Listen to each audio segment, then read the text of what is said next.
Iglesia Noticia. COPE. Estar informado. Buenos días, son las 8:30 de la mañana del domingo 24 de julio de 2022. Tras conocer las noticias de esta jornada, llega el momento de contarte en los próximos minutos los asuntos de más interés en la actualidad religiosa de esta semana. Será hasta las 9 cuando llegará la Santa Misa. Hoy hacemos Iglesia Noticia aquí en la cadena COPE, Marcos Manchado en el control de sonido, Manu Torralba, Javier García y Nicéforo Obama en la producción y quien te habla, Nacho de Gamón. Ahora, titulares. En apenas media hora despega el avión papal que va a llevar a Francisco a Canadá, en el que va a ser el 37º viaje apostólico de su pontificado. Por cierto, que el jueves la Santa Sede publicó un comunicado en el que alertaba al pueblo de Dios en Alemania sobre el camino sinodal que la Iglesia de ese país está llevando a cabo y les advertía de que iniciar nuevas doctrinas por su cuenta amenaza la unidad de la Iglesia. Ya en nuestro país, varias diócesis españolas se han volcado con los damnificados por los incendios que están arrasando nuestra geografía. Es el caso de las diócesis de Zamora, Astorga o Tarazona. Y hoy estamos celebrando la Jornada Mundial de los Abuelos y mañana la Iglesia en España celebra a su patrón, Santiago Apóstol. Lo hará con la tradicional ofrenda al apóstol presentada por Su Majestad el Rey Felipe VI y la misa en la catedral presidida por el arzobispo de Santiago de Compostela. El miércoles recibió sepultura en Querentes, en La Coruña, Monseñor José Dieguez, obispo emérito de Tuy Vigo, fallecido a los 88 años. Iglesia Noticia. COPE. Estar informado. Comenzamos el informativo de hoy en el aeropuerto de Roma Fiumicino, donde un avión de ITA Airways con el Papa a bordo está a punto de despegar con destino a Canadá. El país norteamericano afronta la cuarta visita de un pontífice, la primera en 20 años, desde la que realizó el Papa San Juan Pablo II en 2002. Un viaje marcado especialmente por la petición de perdón que Francisco realizó a los pueblos indígenas de Canadá tras la aparición de fosas comunes en escuelas católicas en las que se internaba a niños de estas culturas. A bordo del avión papal se encuentra ya nuestra enviada especial a Canadá, Eva Fernández. Buenos días, Eva. Cuéntanos los detalles de este viaje apostólico. Buenos días. El Papa inicia hoy una visita histórica por muchas razones. Un viaje penitencial al encuentro de la comunidad católica que desde hace años se encuentra inmersa en un proceso de aceptación y de perdón, pero sobre todo de construcción de futuro. Francisco se va a convertir en el primer pontífice que se acerca al Círculo Polar Ártico, la periferia de las periferias, a petición de los 90 obispos canadienses para contribuir al proceso de reconciliación iniciado ya por la Iglesia Católica y afrontar así su parte de responsabilidad en el entramado de las escuelas residenciales, desde las que el gobierno intentó apartar de sus raíces a las poblaciones indígenas originarias. Con este viaje, el Papa completa el encuentro que mantuvo con ellos en el Vaticano en marzo y abril de este año. Acudieron a Roma representantes de los Metis, Inuit y Primeras Naciones, los 3 pueblos indígenas que fueron obligados a dejar sus tribus para estudiar en las escuelas residenciales.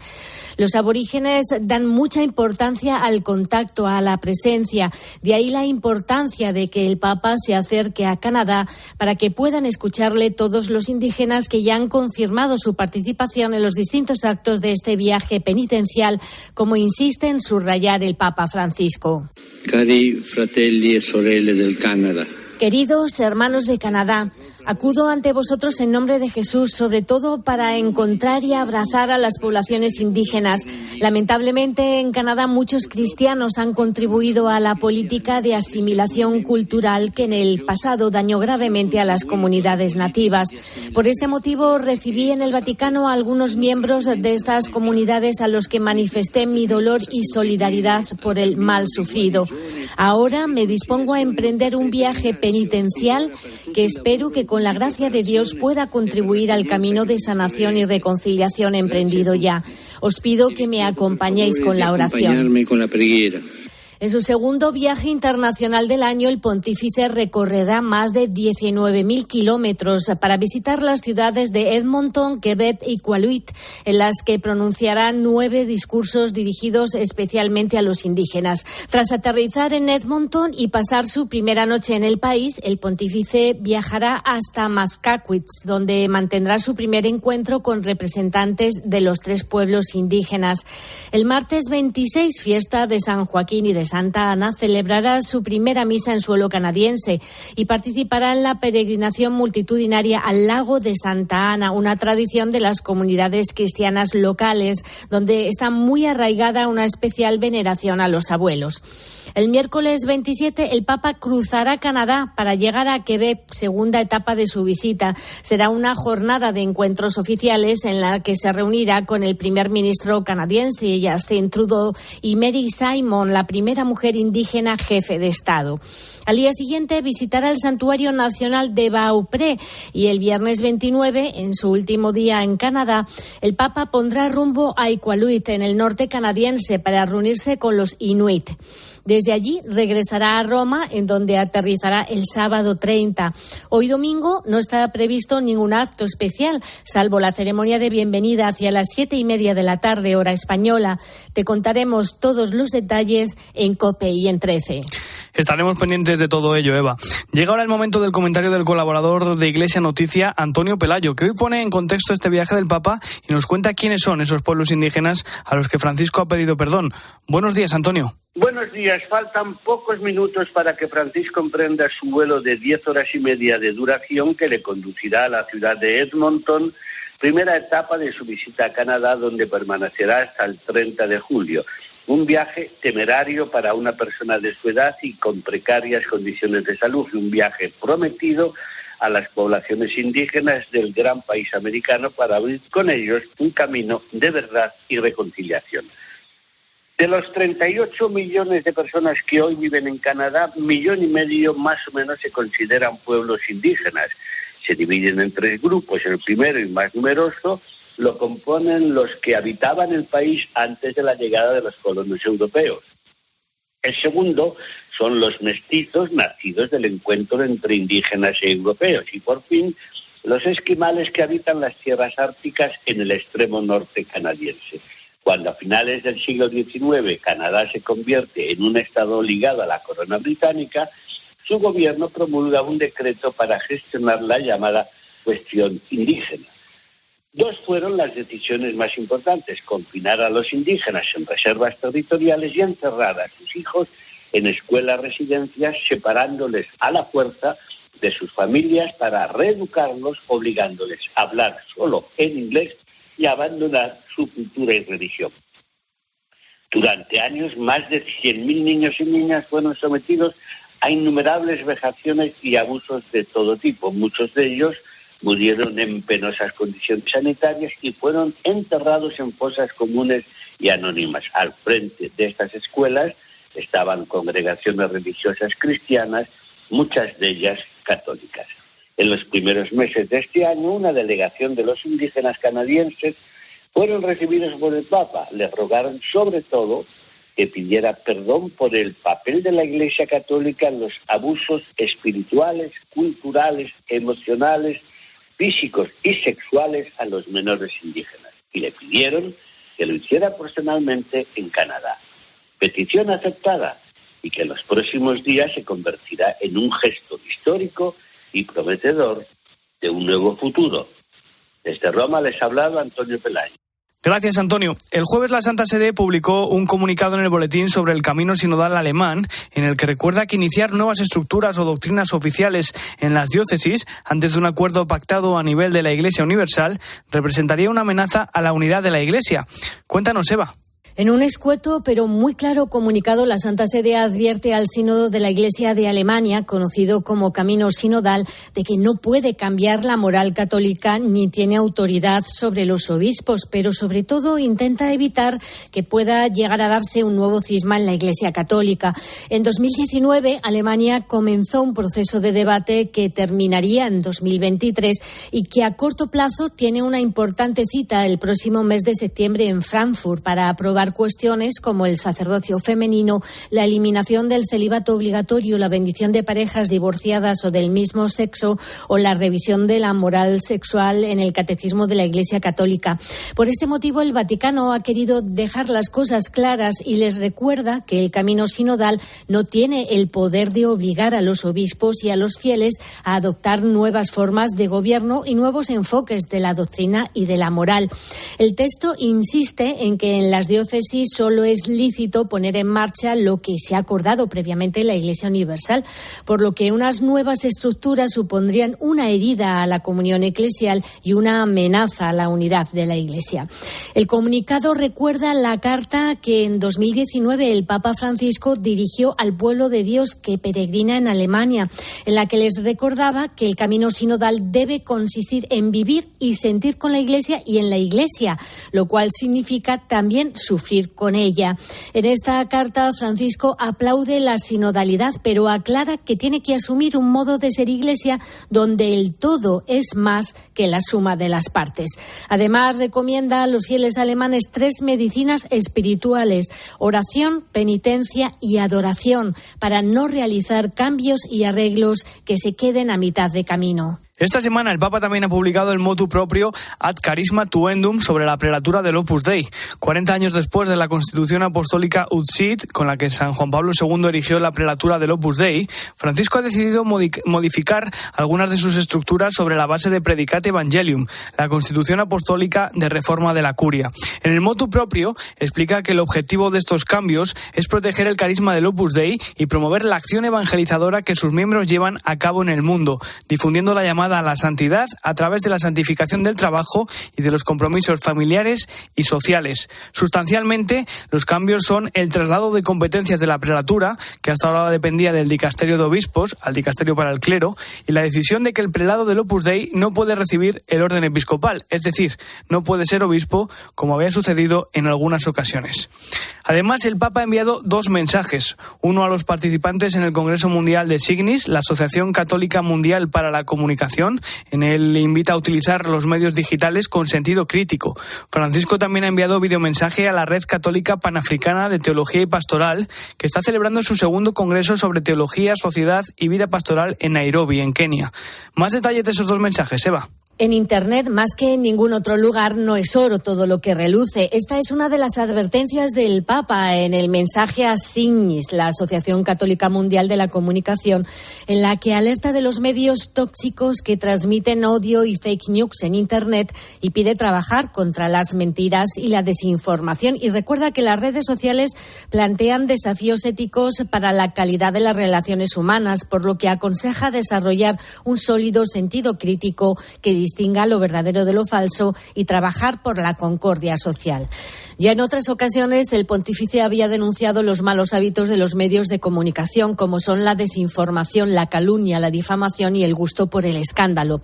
Francisco insiste en que las redes sociales han planteado una serie de graves problemas éticos que exigen discernimiento por parte de los comunicadores y de quienes se preocupan por la autenticidad y la calidad de las relaciones humanas. También en esta semana el Papa ha enviado un videomensaje al Congreso Católico Panafricano sobre teología, sociedad y vida pastoral, en el que subraya que es señal de esperanza que teólogos, laicos, sacerdotes, religiosos y obispos hayan tomado la iniciativa de caminar juntos para discernir cuál es su deseo para la Iglesia de África. África siempre nos sorprende. Hagan surgir lo mejor de ustedes en estas reflexiones para que nazca esa creación africana que nos da una sorpresa a todos. La sabiduría de los ancestros africanos nos recuerda para esta importante convocatoria que las montañas nunca se encuentran, pero la gente sí. Sigamos adelante, juntos, acompañándonos, ayudándonos y creciendo juntos. El Papa les invita a que la teología propuesta en este congreso se convierta en la buena noticia de misericordia para los pobres y alimente a las comunidades en su lucha por la vida, por la paz y por la esperanza. Esta red panafricana cuenta con 187 miembros, entre ellos estudiosos africanos de campos muy diversos y trabajadores pastorales de todo el continente. Gracias, Eva. Buen viaje. No dejamos el Vaticano porque este jueves se presentó también el mensaje del Papa para la Jornada Mundial de Oración por el Cuidado de la Creación, que celebraremos el próximo 1 de septiembre. Escucha la voz de la creación es el tema y la invitación de Francisco, que asegura que si aprendemos a escuchar la voz de la creación, notamos una especie de disonancia en ella. Por un lado, es un dulce canto que alaba a nuestro amado Creador, pero por otro, es un amargo grito que se queja de nuestro maltrato humano. Hoy celebramos la Jornada Mundial de los Abuelos y los Mayores, instituida por el Papa. El lema de este año es: en la vejez todavía darán fruto. El Dicasterio para los Laicos, la Familia y la Vida invita a todas las diócesis, parroquias y comunidades eclesiales a celebrar esta jornada con la que Francisco ofrece a los ancianos un proyecto existencial: ser los artífices de la revolución de la ternura. La Santa Sede también ha puesto en marcha esta semana una nueva política de inversiones financieras en línea con la doctrina social de la Iglesia. La nueva política tiene la intención de garantizar la naturaleza ética de las inversiones y que éstas se destinen a contribuir a un mundo más justo y sostenible. Es una medida que entrará en vigor el próximo 1 de septiembre y que se enmarca en la política de transparencia impulsada por el Papa Francisco. Iglesia Noticia. COPE. Estar informado. Dicen que los jóvenes de hoy en día tenemos de todo. Que nada nos sacia. Y es cierto. Pero queremos más. Lo queremos todo. Tenemos mucha sed. Sed de verdad y camino. Sed de conocer a Jesús y ser sus testigos. ¿Y tú? ¿Tienes sed? Peregrinación Europea de Jóvenes. Del 3 al 7 de agosto. pec22.es. UMAS, mutua especialista en seguros para el sector educativo. Ofrecemos una solución integral para los colegios y guarderías. Daños patrimoniales, responsabilidad civil, accidentes de alumnos. Más de 800 centros ya confían en nosotros. Visítanos en umas.es. UMAS, más de 40 años de vocación de servicio. Llega Iglesia Noticia, el momento de la actualidad nacional. Muchas de nuestras diócesis se están volcando con los afectados por los incendios. Es el caso de la diócesis de Zamora, una de las más afectadas por el fuego. El obispo, Monseñor Fernando Valera, puso a disposición de la Junta de Castilla y León varios espacios. 3 residencias de mayores de Cáritas han acogido a una veintena de afectados que, debido a su edad, no podían pernoctar en el pabellón de la Ciudad Deportiva de Zamora ni en Ifeza, a donde fueron trasladados los más de 6.000 evacuados de 32 localidades. La Santa Sede, a través de la Secretaría de Estado, pidió incluso información a Monseñor Valera sobre los incendios y transmitió su solidaridad y afecto hacia todas las víctimas del fuego que está arrasando el territorio de la diócesis. Además, un grupo de sacerdotes del arciprestazgo de Sayago, en coordinación con Cruz Roja, puso en marcha una red de recogida de mantas y almohadas y un equipo de atención espiritual para escuchar a los afectados. Florentino Pérez Vaquero es uno de los sacerdotes implicados. En circunstancias tremendas como es este caso con todos estos incendios, hay mucha gente que necesita también pues el desahogarse, el poder dialogar con un sacerdote, el poder recibir un acompañamiento espiritual en estos momentos difíciles, y creo que también forma parte de la ayuda que podemos ofrecer a estas personas, que es necesaria juntamente con la ayuda material. Algunos de los pueblos afectados por el incendio de Los Sacio, en Zamora, pertenecen a la diócesis de Astorga. El obispo, Monseñor Jesús Fernández, se ha unido al dolor de familiares, compañeros y amigos de los fallecidos en el terrible incendio de Zamora y ha pedido al Señor de la vida y de la paz que les otorgue el descanso eterno. El clero asturiacense, por su parte, también se ha volcado con los damnificados por las llamas. Carlos Hernández es el párroco de Tábara, una de las localidades más afectadas por el fuego. En cuanto a pérdida de vidas humanas, han fallecido 2 personas, un pastor y un brigadista. Acompañan a sus familias y también a los heridos y a las familias de los heridos. Estamos pidiendo por ellos y tratando de acompañar a su familia, ¿no?, a las familias de estos heridos. Y además de todo esto, pues la parroquia, pues las parroquias, ¿no?, de esta zona también buscan pues dar consuelo, esperanza, como podemos, ¿no?, entre todos, entre los párrocos y también los mismos feligreses, los fieles laicos,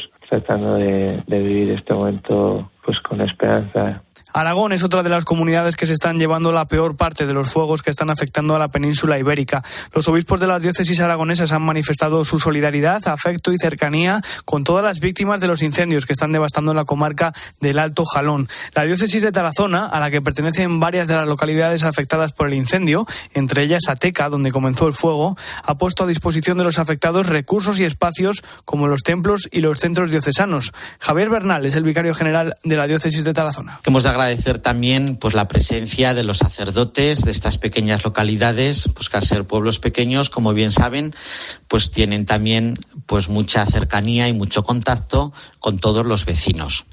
Los sacerdotes también estaban afectados pues de ver a sus pueblos pues con tanto dolor, con tanta desesperanza y sobre todo con tanta incertidumbre. Les han acompañado a desalojar, de hecho varios sacerdotes también han tenido que dejar sus casas parroquiales y les han acompañado en los recintos feriales, pues dándoles esperanza, ánimo y también pues desde la fe, la seguridad de que Cristo les acompaña en estos momentos de dolor. Este miércoles se ha celebrado la misa de exequias por el eterno descanso de Monseñor José Diéguez Reboredo, el que fuera obispo emérito de Tui Vigo, que falleció a los 88 años en Santiago de Compostela.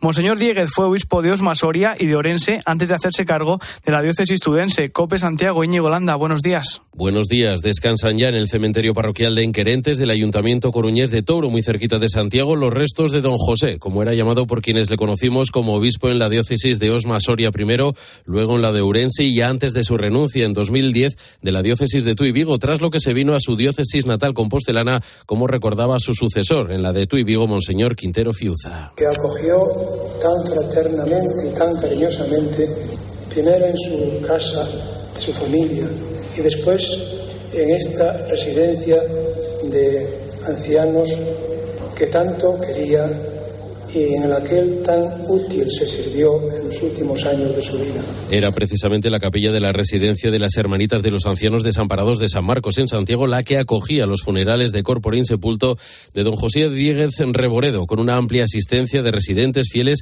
y sacerdotes de las diócesis de Tui Vigo y de Santiago, cuyo obispo auxiliar, don José Prieto, era el encargado de leer la carta remitida por la Santa Sede. El Papa Francisco ofrece sus gracias por el eterno descanso de su alma, a la vez que como signo de fe y esperanza cristiana en el Señor resucitado, imparte con afecto la confortadora bendición apostólica a cuantos lloran tan sensible pérdida. Este próximo miércoles a las 5 de la tarde, la Catedral de Tui acogerá el funeral solemne por don José Diéguez Reboredo, mientras que en la Concatedral de Vigo se celebrarán los funerales al día siguiente, el jueves 28 a las 6 de la tarde. No dejamos la capital gallega porque mañana, 25 de julio, celebramos la solemnidad de Santiago Apóstol, patrón de España.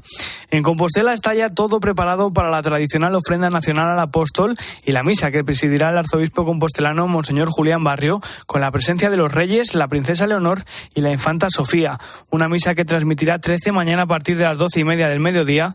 Desde COPE Santiago nos informa también Alberto Varela. Las autoridades religiosas salen en procesión y reciben al rey Felipe VI en el Pórtico de la Gloria. El monarca, antes de entrar en la catedral, pasa revista a las tropas en la Plaza del Obradoiro. La misa estacional empieza con el saludo del arzobispo, Monseñor Julián Barrio, y en ella el rey realiza la ofrenda al apóstol. Le contesta Monseñor Barrio.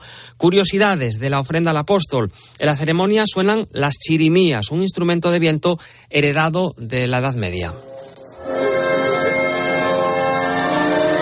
Al terminar la ofrenda, el señor arzobispo acompaña a los reyes al presbiterio y los invita a hacer una reverencia ante la imagen del apóstol. El compositor italiano Marco Frisina se encarga este año de la parte musical de la ceremonia. La ofrenda al apóstol se realiza desde 1653. Este 2022 es el tercer año consecutivo que la ofrenda la hace personalmente el rey y no a través de un delegado regio.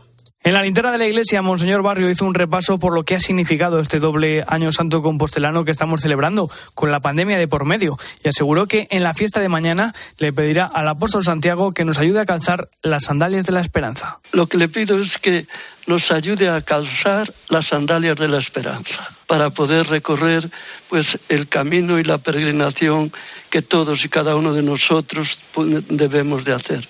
Calzar las sandalias de la esperanza, sin duda alguna, es, pues tener capacidad para agradecer el pasado.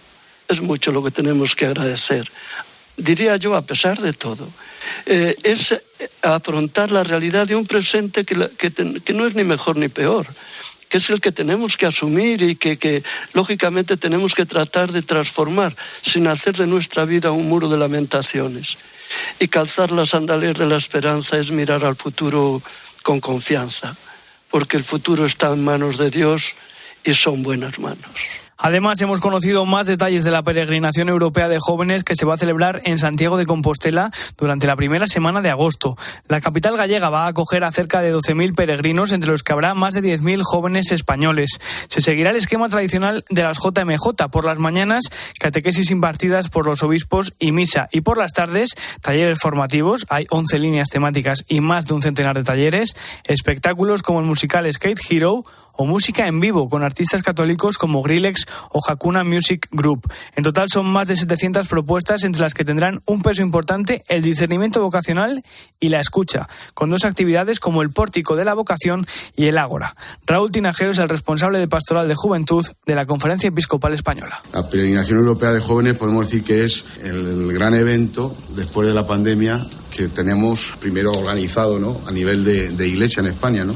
Es un momento de esperanza, es un momento de alegría, es un momento en el que tenemos puestas muchas ilusiones a nivel general, ¿no?, y sobre todo concreto, evidentemente, con los jóvenes en nuestro país, ¿no?, y en concreto en nuestras diócesis, en nuestras congregaciones o movimientos donde cada uno trabaja directamente con los jóvenes. Hoy concluye la 4ª Asamblea de Acción Católica General y el encuentro de laicos de parroquia que se están celebrando en Barcelona desde el pasado jueves. Es una cita que ha reunido a más de 1.000 personas para profundizar en la llamada de toda la Iglesia a ponerse en clave misionera y en repensar las estructuras, estilos y métodos evangelizadores. Una de ellas es Angelines Morales, la responsable del sector adultos de la Comisión Permanente de Acción Católica General. Muy ilusionados, muy animados, concienciados con la tarea que tenemos entre manos, que queremos que sea una herramienta que despierte el ardor misionero en todos los laicos de parroquias que van a participar de este encuentro. Pues teniendo en cuenta que en este encuentro participan niños, jóvenes y adultos, pues hay actividades formativas dirigidas al lema de este encuentro, ¿no?, que es anunciar a Jesucristo con obras y palabras. Vamos a contar con un espacio para abordar el tema del diálogo intergeneracional, ¿no?, que nos invita el Papa. Por cierto, que la misa de clausura de la Asamblea de Acción Católica se va a celebrar en la Basílica de Santa María del Mar, en una ceremonia que va a presidir el presidente de la Conferencia Episcopal Española y arzobispo de Barcelona, el cardenal Juan José Omella, y que se podrá ver en 13 a las 12 del mediodía. La Catedral de Valladolid acogió ayer la despedida del que ha sido el pastor de la archidiócesis durante los últimos 12 años. El cardenal Ricardo Blázquez cede el testigo de la sede castellana al que hasta ahora ha sido su obispo auxiliar, Monseñor Luis Argüello, que tomará posesión la próxima semana. COPE Valladolid, Laura Ríos. Toda una vida dedicada por completo al Señor, 12 años en la diócesis de Valladolid, que se han cerrado con humildad y serenidad. Lo ha hecho arropado por la curia diocesana y el pueblo fiel en una celebración en la Catedral de Valladolid, en la que ha mirado hacia atrás y también hacia adelante, desde la fe y del ministerio episcopal que el Señor le ha confiado a través de la Iglesia y para la Iglesia. Durante la homilía ha insistido que su memoria del pasado está hondamente impregnada de gratitud, y esta gratitud tiene su fundamento en la gratuidad de Dios. Asimismo, ha dado gracias a Dios por haber podido cumplir el servicio confiado a pesar de sus debilidades. Se lleva consigo a los presbíteros, a los religiosos, al seminario, a los matrimonios cristianos, a los jóvenes, una larga lista de personas que forman parte de la Iglesia de Valladolid y a quienes felicita por su nuevo arzobispo. Para mí, la palabra que inmediatamente me sale al concluir esta vida ministerial es la palabra gracias. Para mí, la memoria del pasado está impregnada profundamente de gratitud. Don Ricardo ha reconocido ser deudor de muchas personas. Tras realizar un repaso a lo que ha sido su ministerio, afronta el inicio de una nueva etapa mirando al futuro con serenidad desde su condición de emérito vallisoletano. Se va a instalar en la residencia de sacerdotes de la capital abulense, donde compartirá descanso con sus compañeros del seminario. De nuevo, todos regresan al punto de inicio para ahora vivir desde la paz y el sosiego la última etapa de la vida, la de la jubilación.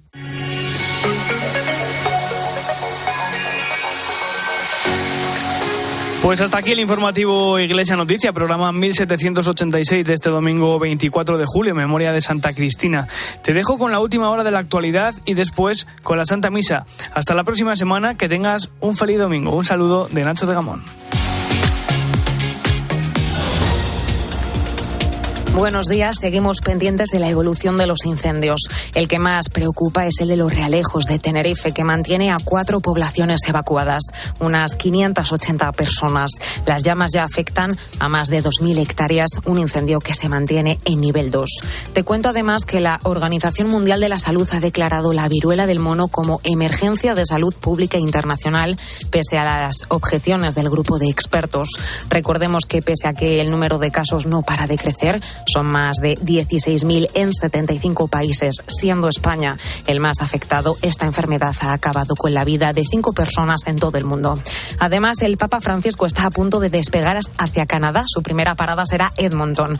El objetivo principal de la visita es lograr la reconciliación de la Iglesia Católica con las comunidades indígenas del país. Y por último, esta madrugada se ha disputado el primer clásico de la temporada en Las Vegas. El Barcelona se ha impuesto al Real Madrid con un gol en solitario de Rafinha. Ahora te quedas con la Santa Misa.